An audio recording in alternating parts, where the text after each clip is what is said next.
नमस्कार, आप देख रहे हैं के न्यूज नेशनल और मैं हूं आपके साथ में शोभित पाठक। तो रुक करते हैं महत्वपूर्ण सुर्खियों पर। ज्ञानवापी मस्जिद विवाद को लेकर एआईएम-पीएलबी ने मुस्लिम पक्ष को कानूनी मदद देने का किया ऐलान, राष्ट्रपति से मिलेगा डेलीगेशन। दिल्ली में आज एक बार फिर बुलडोजर चलाने की तैयारी, एमसीडी ने सुरक्षा के लिए 400 पुलिसकर्मियों की मांग की। श्रीलंका में कर्मचारियों की सैलरी तक के पैसे नहीं, सरकार छापेगी नए नोट, एयरलाइंस को बेचने की भी तैयारी। वाराणसी में आज वकीलों की जारी हड़ताल, ज्ञानवापी मस्जिद मामले में टेली सुनवाई। और कार्ति चिदंबरम के करीबी भास्कर रमन को सीबीआई ने किया गिरफ्तार, चीनी नागरिकों को वीजा दिलाने का मामला। ज्ञानवापी मस्जिद विवाद को लेकर सभी की नजरें अब कोर्ट पर टिक गई हैं। इस बीच अब all India Muslim personal law board इस मामले में खुलकर मुस्लिम पक्ष के समर्थन में उतर चुका है। बोर्ड ने कहा है कि लीगल कमेटी मुस्लिम पक्ष की हर संभव मदद करेगी। साथ ही ज्ञानवापी विवाद को लेकर मुस्लिम पक्ष अब राष्ट्रपति से भी मुलाकात करने जा रहा है। दरअसल all India Muslim personal law board की एक मीटिंग बुलाई गई थी, जिसमें एआईएमआई सांसद वैसी भी शामिल हुए थे। इस वर्चुअल मीटिंग में करीब 45 सदस्य शामिल हुए थे और इस बैठक में यह तय हुआ कि प्रतिनिधि मंडल राष्ट्रपति से मुलाकात करेगा, जहां उन्हें मुस्लिम पक्ष की तरफ से एक ज्ञापन भी सौंपा जाएगा। मुस्लिम पर्सनल लॉ बोर्ड की इस बैठक में शामिल हुए सदस्यों ने ज्ञानवापी मस्जिद को लेकर पैदा हुए हालात और मौजूदा स्थिति पर चिंता जताई, जिसके बाद सामूहिक रूप से कहा गया कि मुस्लिम पक्ष की ज्ञानवापी केस लड़ने में हर संभव मदद की जाएगी। इस दौरान कुछ लोगों ने जन आंदोलन खड़ा करने की भी बात की, जिसे बहुमत से खारिज कर दिया गया। सर्वे के बाद ज्ञानवापी मस्जिद परिसर में शिवलिंग मिलने का दावा किया गया है, जिसे लेकर जमकर विवाद शुरू हो गया है। हिंदू पक्ष का कहना है कि इससे यह साबित होता है कि यहाँ मंदिर था और बाद में उसे मस्जिद में तब्दील कर दिया गया। वहीं मुस्लिम पक्ष का कहना है कि यह पत्थर शिवलिंग नहीं बल्कि फव्वारे का है। वहीं इस मामले में एक और याचिका दायर की गई है, जिसमें मांग की गई है कि नंदी भगवान की मूर्ति के सामने मस्जिद की दीवार को तोड़कर वहां भी सर्वे करवाया जाए। 2 दिन के सन्नाटे के बाद राजधानी दिल्ली में एक बार फिर एमसीडी का बुलडोजर अवैध निर्माण पर चलने को तैयार है। उत्तरी दिल्ली नगर निगम ने दिल्ली पुलिस को चिट्ठी लिखकर 400 पुलिसकर्मियों की मांग की है। उत्तरी दिल्ली नगर निगम आज सुल्तानपुरी के अलावा अलग अलग वार्डों में अतिक्रमण के खिलाफ अभियान चलाएगा। सुल्तानपुरी के वार्ड नंबर 45 में पीर बाबा की मजार के आसपास भी कार्रवाई की जाएगी। इसके अलावा 908 नंबर बस टर्मिनल के पास मछली बाजार में अतिक्रमण हटाया जाएगा। अतिक्रमण हटाओ अभियान के दूसरे चरण में उत्तरी एमसीडी ने 20 मई तक का प्लान तैयार कर लिया है। कल और परसों 2 दिन अभियान जारी रहेगा। 19 मई को सुल्तानपुरी के जगदम्बा मार्केट में बुलडोजर चलेगा, तो वहीं 20 मई को मंगोलपुरी के कतरन मार्केट में कार्रवाई होगी। हालांकि ये सब इस बात पर निर्भर करेगा कि दिल्ली पुलिस सुरक्षा मुहैया कराती है या नहीं। अगर पर्याप्त सुरक्षा नहीं मिली तो एमसीडी को अपना अभियान टालना भी पड़ सकता है। वहीं कुछ दिन पहले उत्तरी दिल्ली नगर निगम अतिक्रमणकारियों के खिलाफ जमकर कार्रवाई की गई थी। उत्तरी निगम ने कार्रवाई 3 जगहों पर की और इसमें पहली कार्रवाई प्रेस नगर बांग्लादेशी कबाड़ियों से जमीन को अतिक्रमण मुक्त कराने के लिए की गई। वहीं तुर्कमान गेट से लेकर रोहिणी के केएन कटारियू मार्ग पर फुटपाथ पर अवैध रूप से बसी झुग्गियों को निगम ने हटाया। प्रेमनगर में जिस स्थान पर अतिक्रमण के खिलाफ अभियान चलाया गया, वहां पर बांग्लादेशी कबाड़ियों ने कब्जा कर लिया था। ये स्कूल में बच्चों के लिए बनने वाले खेल मैदान की जगह थी। इसे बांग्लादेशी कबाड़ियों ने दूसरे लोगों को बेच दिया था। निगम ने उस स्थान से कबाड़ को हटाकर जमीन को अतिक्रमण से मुक्त करा दिया। श्रीलंका में हिंसक प्रदर्शन के बाद अब नई सरकार का गठन हो चुका है, लेकिन आर्थिक हालात अब भी ठीक नहीं है। सरकार की कोशिश है कि किसी भी तरह अर्थव्यवस्था को एक बार फिर से पटरी पर लाया जाए। इसके लिए सरकार ने कुछ योजनाओं पर भी काम करना शुरू कर दिया है। इसके लिए नई करेंसी छापी जाएगी और एयरलाइंस को भी बेचने का फैसला लिया गया। श्रीलंका में सरकार के पास इतना भी पैसा नहीं बचा कि वो अपने सरकारी कर्मचारियों को सैलरी दे पाए, इसलिए नए नोट छापने का फैसला लिया गया। साथ ही बताया गया कि सरकार राष्ट्रीय एयरलाइंस को भी बेचने का मन बना चुकी है। प्रधानमंत्री रानिल विक्रमसिंघे ने इससे पहले देश को संबोधित करते हुए कहा कि नई सरकार की श्रीलंकन एयरलाइंस के निजीकरण की योजना है। आर्थिक और राजनीति संकट से जूझ रहे श्रीलंका के पीएम विक्रमसिंघे ने अपने संबोधन में कहा कि इकोनॉमिक नेक्स्ट वेबसाइट की रिपोर्ट के अनुसार पूर्ववर्ती प्रधानमंत्री महिंदा राजपक्षे के अमीरात को एयरलाइंस के प्रबंधक शेयरधारक के रूप में हटाने के बाद श्रीलंकाई एयरलाइंस को बड़ा नुकसान हुआ। विक्रमसिंघे ने श्रीलंका की अर्थव्यवस्था के समक्ष मौजूद चुनौतियों से निपटने के लिए कुछ उपायों की भी घोषणा की है। वाराणसी की जिला अदालत में बुधवार को ज्ञानव्यापी मस्जिद विवाद से जुड़े बेहद अहम मामलों में सुनवाई जो है वो टल गई है। हालांकि बुधवार वाराणसी के वकील एक दिन की हड़ताल पर हैं, जिससे ये सुनवाई नहीं हो सकी। ऐसे में बुधवार को ज्ञानव्यापी विवाद से जुड़े मामलों में सुनवाई नहीं हुई। ज्यादा संभावना इस बात की है कि वकीलों की हड़ताल के चलते अदालत में सुनवाई टल गई है। ज्ञानव्यापी विवाद से जुड़े मुकदमों को सुनने के लिए अदालत कोई नई तारीख तय करेगी। दूसरी तरफ मुस्लिम पक्ष ने साफ कर दिया है कि अगर बुधवार को अदालत में सुनवाई होती है तो वह वादी पक्ष की महिला की उस अर्जी का विरोध करेगी जिसमें नंदी भगवान की मूर्ति के सामने मस्जिद की दीवार तोड़कर सर्वे कराए जाने की मांग की गई है।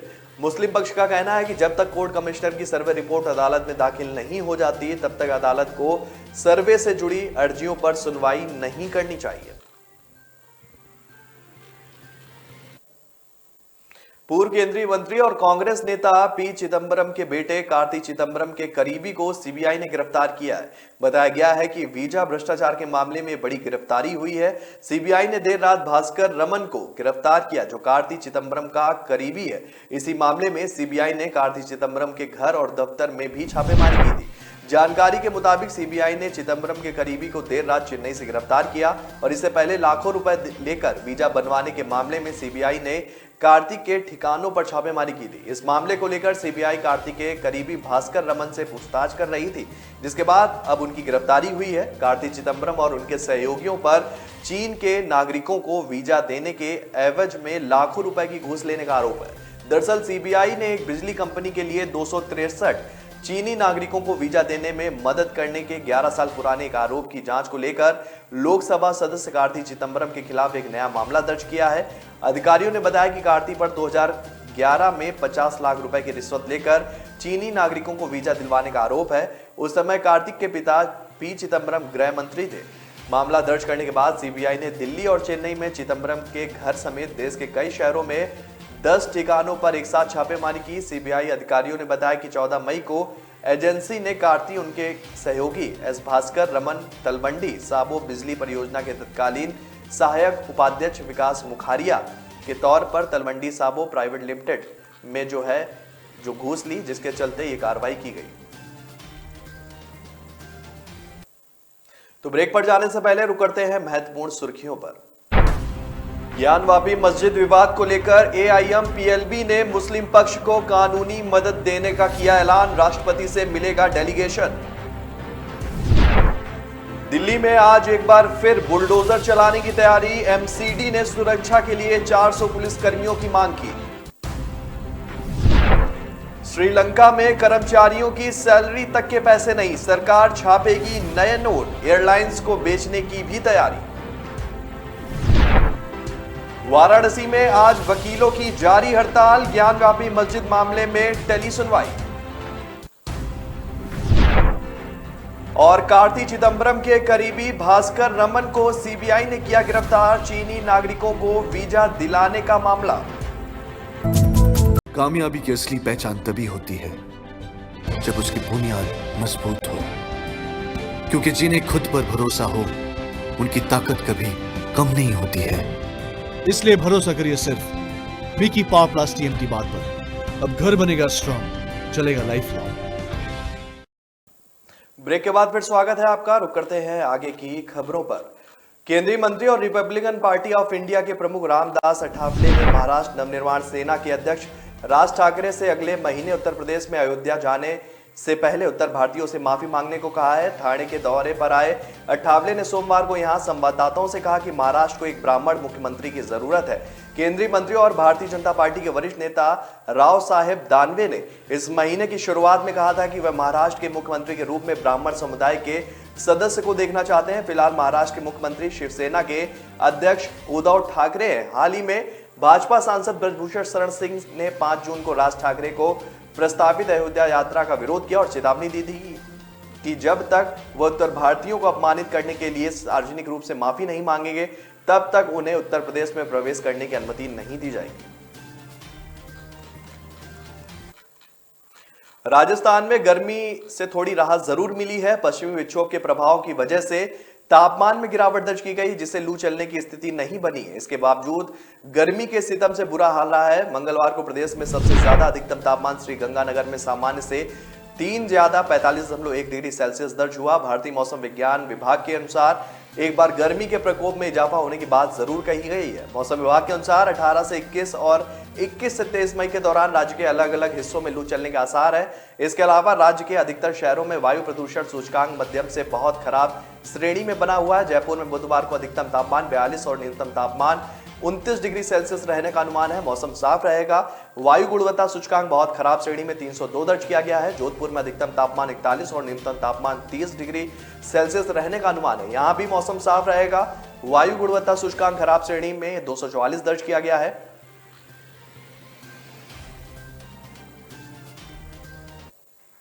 सुप्रीम कोर्ट ने हरिद्वार धर्म संसद में मुसलमानों के खिलाफ कथित भड़काऊ भाषण देने के मामले में आरोपी जितेंद्र नारायण त्यागी को स्वास्थ्य आधार पर मंगलवार को 3 महीने की अंतरिम जमानत दे दी। जज अजय रस्तोगी और विक्रमनाथ की पीठ ने जितेंद्र नारायण त्यागी को नफरत फैलाने वाला भाषण नहीं देने का और इलेक्ट्रॉनिक, डिजिटल या सोशल मीडिया पर कोई टिप्पणी नहीं करने का वादा करते हुए एक हलफनामा दाखिल करने का भी निर्देश दिया। त्यागी का नाम पहले वसीम रिजवी था। पीठ ने कहा, योग वकीलों की दलील सुनने के बाद और याचिकाकर्ता की स्वास्थ्य संबंधी स्थिति पर विचार करते हुए उन्हें अंतरिम जमानत देना उचित समझते हैं। उन्होंने हलफनामा जमा करना होगा और वह इलेक्ट्रॉनिक मीडिया, सोशल मीडिया पर बयान नहीं देंगे और आगे इस तरह की किसी गतिविधि में शामिल नहीं होंगे। पीठ ने कहा कि हलफनामा जमा करने पर और निचली अदालत को संतुष्ट करने वाली शर्तों का पालन करने पर याचिकाकर्ता को 3 महीने की अवधि के लिए अंतरिम जमानत पर छोड़ा जाएगा। कोर्ट ने कहा कि अंतरिम जमानत किसी भी शर्त का उल्लंघन होने पर प्रतिवादियों को अंतरिम जमानत निरस्त करने के लिए आवेदन दाखिल करने की स्वतंत्रता भी होगी।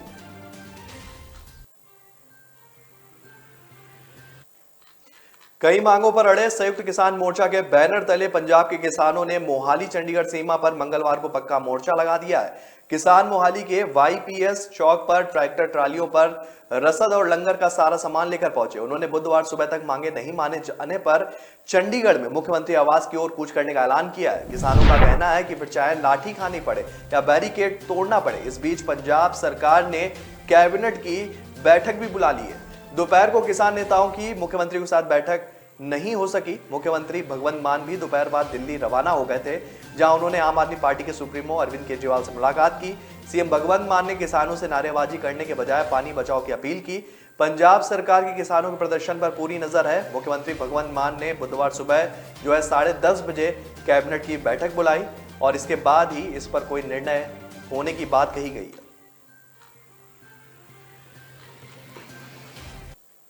उत्तर प्रदेश के संसदीय इतिहास में 6 जुलाई को कांग्रेस सबसे खराब दौर में प्रवेश करेगी। 113 साल में पहली बार ऐसा होगा जब विधान परिषद में कांग्रेस का प्रतिनिधित्व नहीं होगा।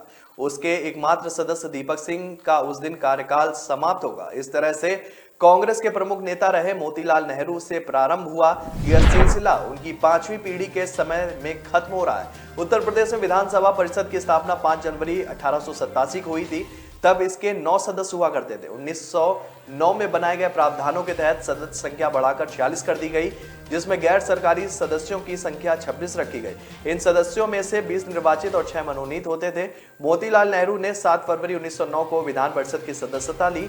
उन्हें विधान परिषद में कांग्रेस का पहला सदस्य माना जाता है। हालांकि 1920 में कांग्रेस की सरकार के साथ असहयोग की नीति के तहत उन्होंने सदस्यता त्याग दी थी। तब यूपी को संयुक्त प्रांत के नाम से जाना जाता था। आजादी के बाद 1989 तक विधान परिषद में नेता सदन कांग्रेस का ही रहा है और इस अवधि में सिर्फ 1977 और 1979 में अपवाद रहा, क्योंकि तब यह पद जनता पार्टी के पास था। विगत 33 वर्षों में कांग्रेस विधानसभा में सिकुड़ती गई और अब उसका एक भी सदस्य फिलहाल विधानसभा में नहीं है।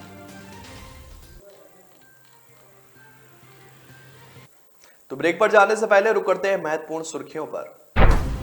ज्ञानवापी मस्जिद विवाद को लेकर एआईएम-पीएलबी ने मुस्लिम पक्ष को कानूनी मदद देने का किया ऐलान। राष्ट्रपति से मिलेगा डेलीगेशन।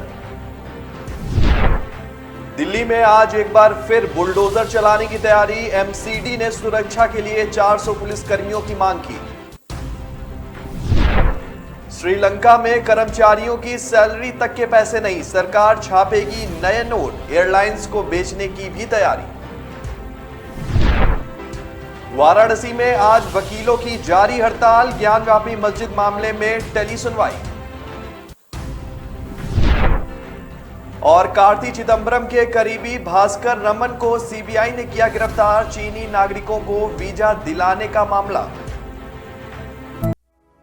लोग मुझे कभी बहुत अच्छा समझते हैं, कभी बहुत बुरा।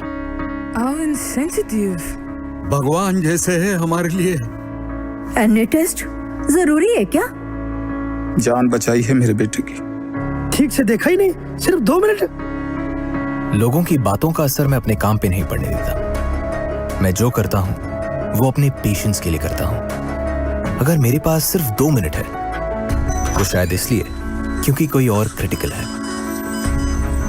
अगर मैं 1 से ज्यादा टेस्ट करवा रहा हूं वो इसलिए क्योंकि मेरे ट्रीटमेंट में डाउट की जगह नहीं।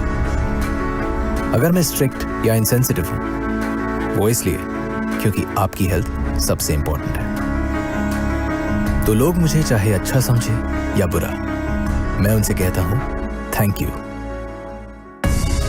क्योंकि वो मुझे रोकते नहीं बल्कि याद दिलाते हैं कि मुझे मेरे पेशेंट्स के लिए क्या करना है।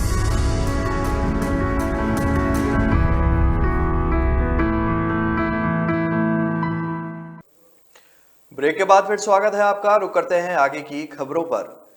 हरियाणा से पूरा पानी न मिलने के कारण यमुना नदी में निरंतर जल स्तर घटने के बीच दिल्ली सरकार मैदान में आ गई है। जल मंत्री सत्येंद्र जैन ने मंगलवार को वजीराबाद बैराज का निरीक्षण किया। उन्होंने यमुना नदी में पानी कम आने पर हरियाणा सरकार पर निशाना साधा। बैराज में पानी का स्तर न्यूनतम स्तर पर पहुंच गया है। दिल्ली सरकार ने अभी तक यह मामला दिल्ली जल बोर्ड पर छोड़ रखा था। इस मौके पर जल मंत्री सत्येंद्र जैन ने बताया कि हरियाणा से पर्याप्त पानी की आपूर्ति न मिलने के कारण वजीराबाद बैराज में पानी का स्तर बेहद कम हो गया है। यमुना का जल स्तर यदि 1 फीट भी नीचे जाता है तो दिल्ली में पानी की भारी किल्लत हो जाती है, क्योंकि दिल्ली अपने पीने की पानी की पूर्ति का बड़ा हिस्सा यमुना नदी से ही लेती है। वहीं मंगलवार को यमुना का जल स्तर 669 फुट पर पहुंच गया, क्योंकि हरियाणा ने दिल्ली के हिस्से का पानी रोक रखा है।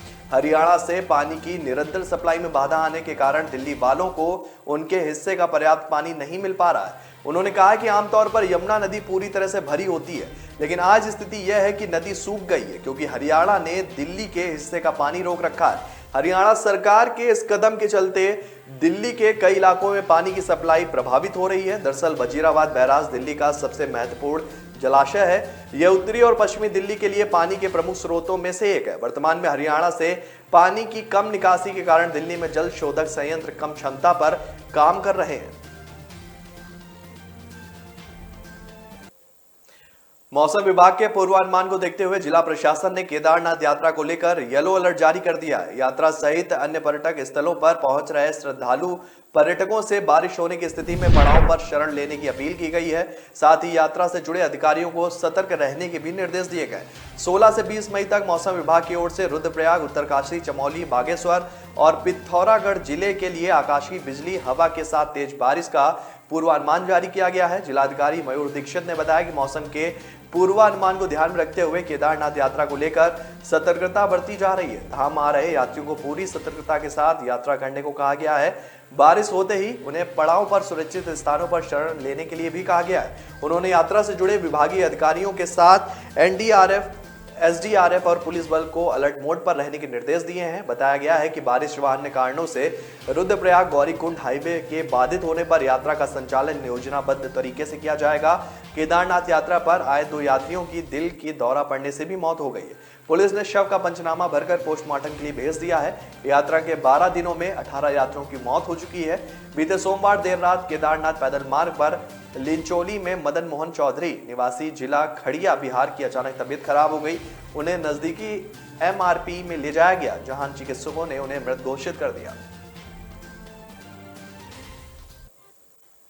देश में मौसम का मिजाज इन दिनों गर्म और नर्म है। अगले कुछ दिनों में आसमान साफ रहने से उत्तर व मध्य भारत के राज्यों में पारा तेजी से चढ़ सकता है। वहीं कुछ इलाकों में हल्की से मध्यम वर्षा के कारण राहत मिल सकती है। उधर मानसून भी आगे बढ़ रहा है, तो असम समेत कुछ राज्यों में प्री मानसून ने ही कहर ढा दिया है। दिल्ली एनसीआर में बुधवार सुबह मौसम बदला हुआ नजर आया। बादल छाने के साथ कुछ इलाकों में बूंदाबांदी भी हुई।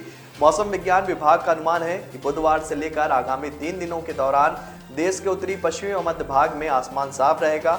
इस दौरान आंशिक रूप से बादल छाए रह सकते हैं, लेकिन पारा तेजी से चढ़ेगा। इस कारण लू भी कहर बरपा सकती है। आईएमडी के अपडेट के अनुसार गुरुवार से उत्तर पश्चिमी और मध्य भारत के बड़े हिस्से में हीट वेव चलने के पूरे आसार हैं।